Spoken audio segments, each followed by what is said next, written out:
For today's video ay nagising ng brownout na, ayan. Luto na ang almusal. At pagkatapos nga niyan, eh, di syempre wala nga kuryente kaya dito nga nagpainit ng tubig, ayan. At dahil nga brownout nga maghapon kaya ito ang ginawa ko nga din, eh di ito nga nagsaing muna ako dito kasi nga 'di ba brownout nga, so dito ko muna sakalan sinaing. At pagkatapos nga niyan, no, eh, di ako nga ay nagtupi muna habang wala nga magawa. Ganun talaga pag wala talagang kuryente at brownout, walang magawa, eh di ayan ang pagagawin. Kaya hindi katwiran na walang magawa sa buhay. Eh kung tinitingnan nyo baga yung inyong mga tabihan ng damit, ewan ko na lang baga kung meron kayong magawa, di baga. O di pagkatapos nga niyan, eh di ito nga may dumating nga na parcel, ayan. At dito nga ako nga ay nag-ready kasi nga kami ay may pupuntahan ni Lester. Dahil brownout nga kaya kami nga ay may pupuntahan at mayroong importanteng lalakarin na importante talaga, ayan. Kaya dito nga ay sobrang init at tagaktak na ang pawis, ayan. Kaya dito ako sa labas nagsisinuklay. Sa sobrang init ng panahon eh, iba talaga siya, ibang iba talaga. Kaya kapag ka naligo kayo ay parang hindi rin naligo, ayan. At talaga namang naliligo pa rin sa pawis. At eto na nga, ako nga ay nakaredy na, ayan. Kasi nga kami nga ay nakamot-mot lamang, ayan. Kaya pag ako ay nakamot-mot ay kailangan may nakalagay sa ulo para hindi sa ganeon eh, maging comfortable tayo, ayan. At yan eh, mura lang naman yung nilalagay sa ulo, ayan. Ganyan din kasi yung mga nilalagay ng mga rider. Yung para, alam nyo na, para pagsuot ng helmet eh, hindi ganun ka buhaghag ang inyong buhok, ayan. At nang makalabas na nga kami dito ay di sabi ko nga mag-iigib nga muna ako ng inumin na babaunin. Kasi ito namang inumin na ito ay bukal naman ito at ito talaga ay naiinuman, ayan. Kasi syempre kailangan ay magdala ka na ng tubig kaysa bumili ka ba, di ba?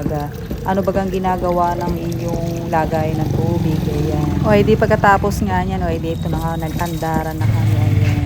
Paalis na kami ng Paite.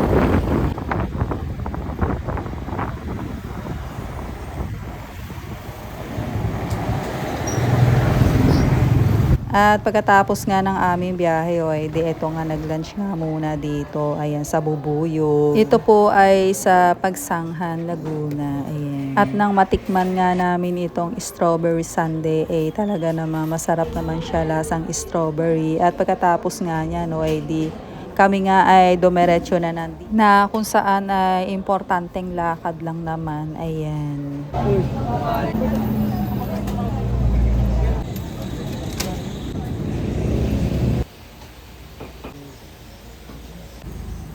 At pagkatapos nga niya, no, eh, di nag-grocery naman dito nga sa Walter Mart. After 10 years, ayan, nakapag-grocery din dito sa Walter Mart.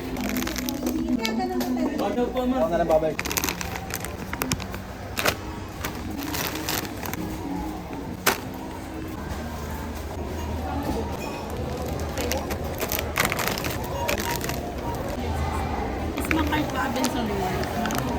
Paper bag lang po. Paper.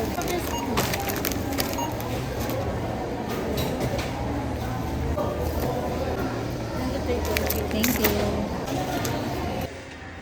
Pagkatapos ko nga sa grocery, so ay di tumambay muna dito sa stage, ayan. At dito nga nanginain ng sitsiriya na nabili ko sa grocery. At pagkatapos nga niyan, ay di mayroong pamassage na 15 minutes lang, ayan. At ganun kabilis ang oras na parang 1 minuto lang. At maya-maya nga di tumambay naman kami sa kabilang side. At ito nga meron ngang husky, ayan, na nag-iingay siya kanina at siguro nga ay naiinitan.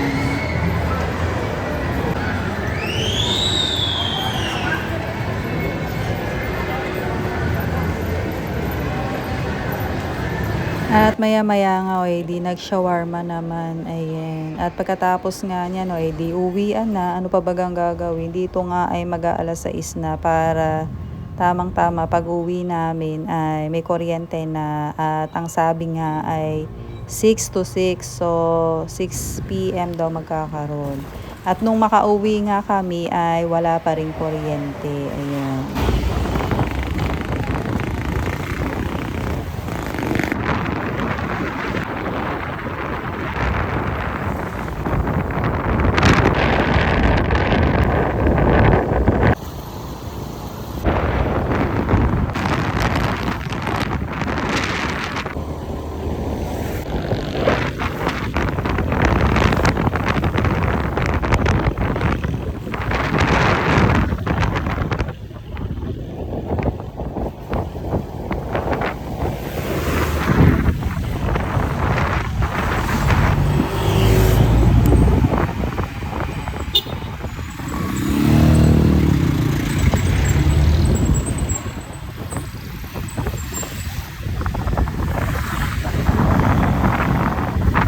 So ayun, fast forward na tayo at dito nga ay dahil wala pa nga kuryente, di lumamon muna ng ganito, ayan. At maya-maya nga, o di nagkakuryente na rin, ayan.